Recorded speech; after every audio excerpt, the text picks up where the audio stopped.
but Boro have been in the market this week because Cameron Archer has signed for Middlesbrough on a 6-month loan from Aston Villa. The forward was going. Boro were trying to hope to sign the forward on a permanent deal in the summer, but we've got him on loan to help us kick us up to the Premier League. Maybe, who knows? Cameron Archer up top with Chuba Akpom, that CA Connect would be fantastic, won't it? But Dana, what's your thoughts on the signing of Cameron Archer? Because he really excited you, didn't he, at the start of the season? I like that CA Connect. I've always wanted a little, like a SAS and MSN. Like maybe that's our own version of that. But yeah, I am really, really happy with Cameron Archer signing for us. I think as far as January signings go, I don't feel like he could get much better than him. He hit the ground running at Preston, and remember, he did join them in January as well, so he can make an instant impact as they saw themselves. And I think if we can get him up and running, we'll get into the top 6 at the end of the season. I'm fairly confident in saying that because he is a brilliant player and he's very clinical. 7 goals from 7.2 non-penalty XG last season, which, if I just bring my notes up, was the 81st percentile rank per 90 for non-penalty expected goals. If I look at FB Ref, he's just very clinical, 7 goals from 21 shots, 4 goals in 4 appearances for England under 21s, I believe. I think a high frequency dribbler, over 3 dribbles per 90, which is the 85th percentile rank versus forwards in the Championship last season. I think when you have a dribbly forward, shall we say, the more dribbles that you attempt, the more that you'll probably not complete unless you're a Adama Traore. But still, just over 1 completed dribble per 90, which was the 68th percentile rank versus forwards in the Championship last season, still above average. And I looked into his stats a little bit more. A presser from the front as well, 0.5 tackles per 90 in the final third, the 93rd percentile rank. Iliman Ndiaye was the top rank there with 0.69, so not too far away. And when I looked at his stats at Preston, when I looked at a few of his clips at Preston, he linked up really, really well with Daniel Johnson. And I'm thinking maybe if he plays as that number 9, you can see a good link up there between Riley McGree and Cameron Archer. He does like to operate in the left flank and left half space as well. So we could potentially see him play in that Riley McGree position. But I am really, really happy with the signing of Cameron Archer. I think that is an absolutely brilliant signing. Whether or not it works out for him, I think Boro have made the right decision bringing him in. I wouldn't be surprised if we were one of the teams that were after him in the summer before Stevie Gerrard put the block on that.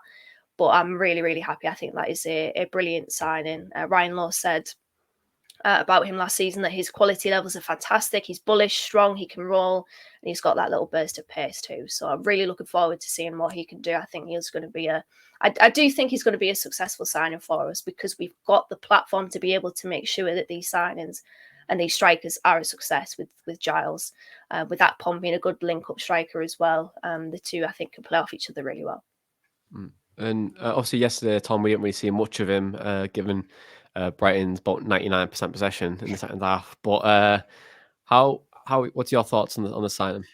Well, first off, I just want to say that I found Dennison dribbly forward for Cameron Archer far too funny there. Can we make that a thing? Kind of like target man poacher dribbly forward. That's brilliant. But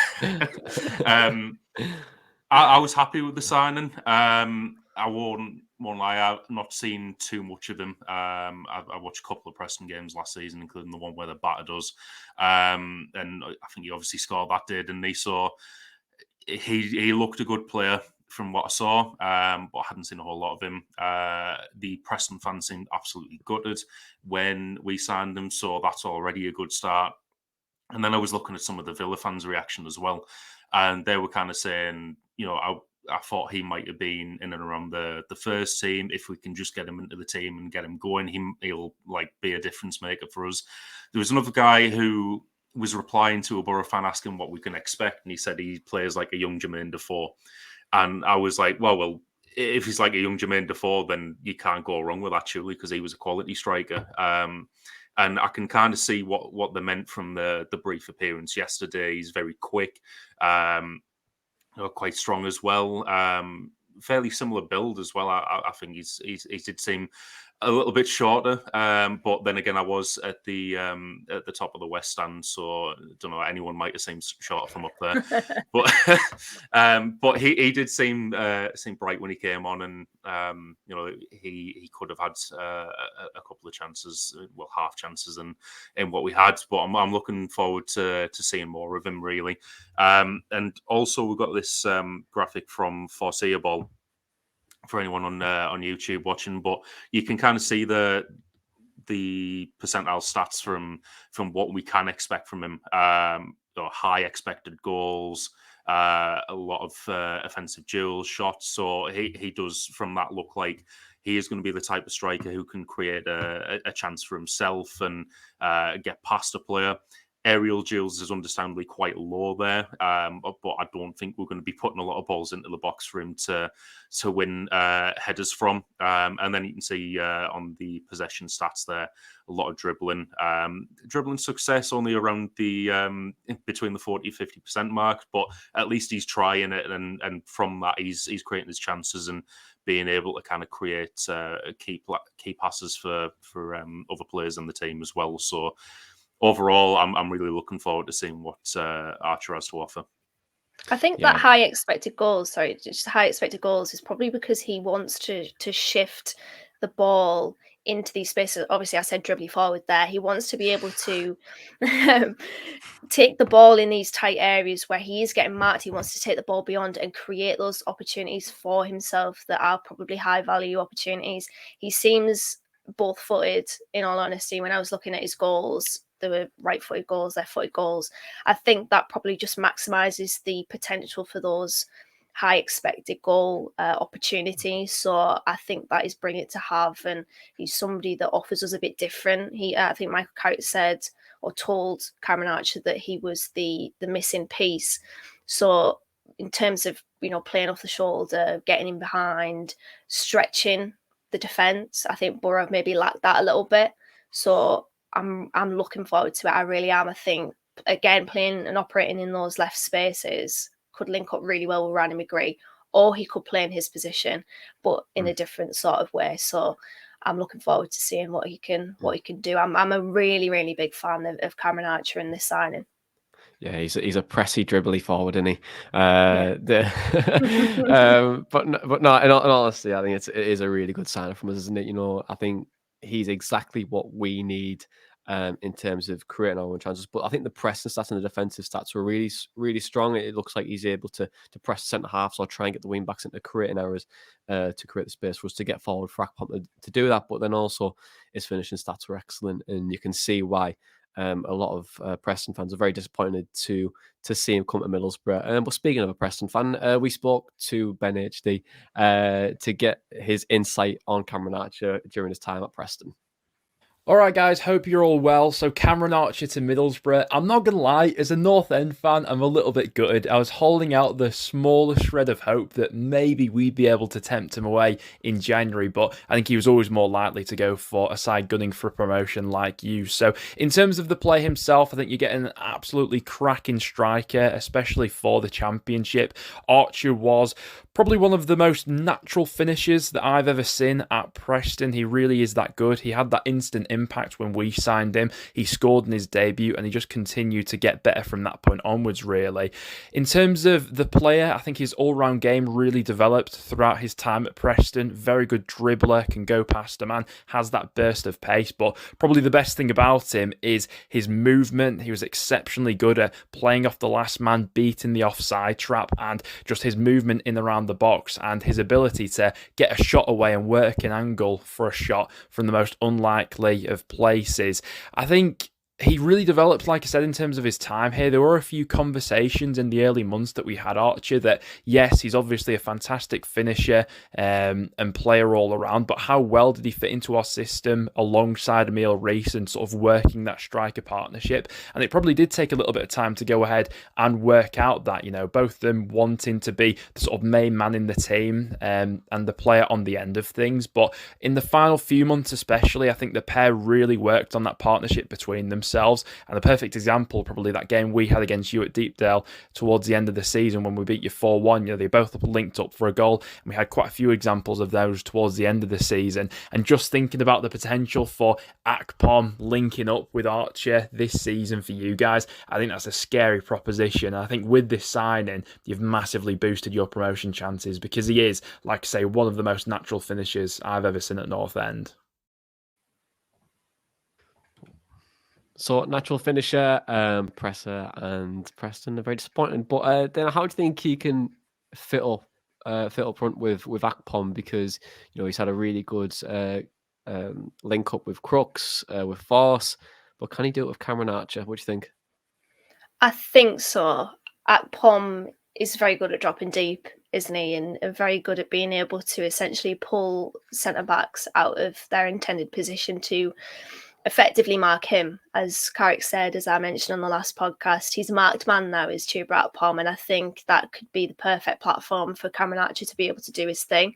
It will be interesting from these Ryan Giles crosses who's actually going to get on the end of them, because Akpom seems to be popping up in the perfect spaces to be able to receive those balls. And what Ben said there, the movement from Cameron Archer, I think it's going to be interesting to see exactly how they're actually going to link up. But in terms of what I mentioned there, Akpom dropping deep, Archer playing just off the shoulder, I think it could be a really, really good partnership. I just hope they don't get in each other's way when they eventually do get into those positions. But you probably actually see Akpom more on the right, or leaning more towards the right side of the pitch, whereas Archer will probably be more towards the left. So I think they could really complement each other. And immediately when Archer came on yesterday, he didn't really have much of an opportunity. He had ample time, not ample opportunity to be able to actually impose the game, such as just the game state. Brighton just passing the ball, we couldn't get anywhere near it, could we? But there was a part where he dropped deep and he linked up really well with Howson to create a 1-2 or to create a triangle, and I thought that was good from the very little that we saw. And when he came on, he immediately went to Akpom and just gave him instructions. So I'm interested to see how that develops, how that link up plays out. But I do think that it can work, because individually Akpom's playing fantastically. I think individually I do really rate Cameron Archer as well. So I think we will see a good share of goals from them too. Just to add on to that as well, I think based on what we've heard from Akpom before, I think especially after the Blackpool game, where he's like, when I get the ball, I know exactly where everyone's going to be. I really wouldn't be surprised if Carrick already has in his mind, and Carrick and the coach and staff, how they want them to play together. And I think they're both that type of intelligent striker where they're going to take those instructions on board and they're going to know where they need to be for everything. So I'm also hopeful that they're not going to get in each other's way. And I think I'm pretty optimistic that, the training grounds work on this tactic is going to be beneficial for them both. And I'm really looking forward to seeing that link up. Just off the back of that as well, a point that I missed out that I think has to be highlighted is that Aaron Danks is here. And Archer's mentioned in both the interviews that we've heard of him, he's mentioned Aaron Danks. So in terms of that settling in period, having a coach that you have a really good and strong relationship with, in your previous club or your parent club, I think that would be really, really good, just to be able to make sure that he is embedded into this team. So I think we do have all of the tools for him to be successful. So now I'm fully expecting him to score 3 goals and then go on loan to some French team next season, much like Balogun's done, and score, as much as Balogun has. But hopefully not. Hopefully he scores all of them at Middlesbrough. Yeah, you took that comment right out my mouth then. I was about to say about Aaron Danks being in, but thank you for putting that in. But anyway, you saved my voice. Tom, now with another forward in the building, we've got options, Don. There's plenty of strikers to go around. But what do you think this means for Muniz and Hoppy now? Do you think this is kind of them potentially moving on, but in different circumstances? Muniz back to Fulham, Hoppy going out on loan. I think if it's either of them, it's more likely to be Muniz, and I wouldn't be surprised if all the way through this window, in the background of us trying to get our own business done, we're trying to help him and Fulham facilitate another move somewhere else. That being said, our options up front now are great. I mean, I was looking at the bench yesterday. I had Muniz, Hoppy, and Archer all sat on the bench, and I was like, What more as well? And what more? Yeah, so 4 quality options you can potentially bring off the bench and help kind of change your game. So, like I say, I think it's more likely to be Muniz. I would see Hoppy still sticking around this season. I don't think he's going to go out on loan anywhere, but I think there's possibly more of a chance we see Muniz go somewhere else. When does the MLS season start? It's quite awkward, isn't it? Where February, March. Because I'm just thinking, I'm pretty sure there was a report suggested anyway that an MLS team was interested in Hoppy before he joined Middlesbrough, so potentially there's scope there for him to go to the MLS. But yeah, their calendar's very different to ours, isn't it? So potentially not.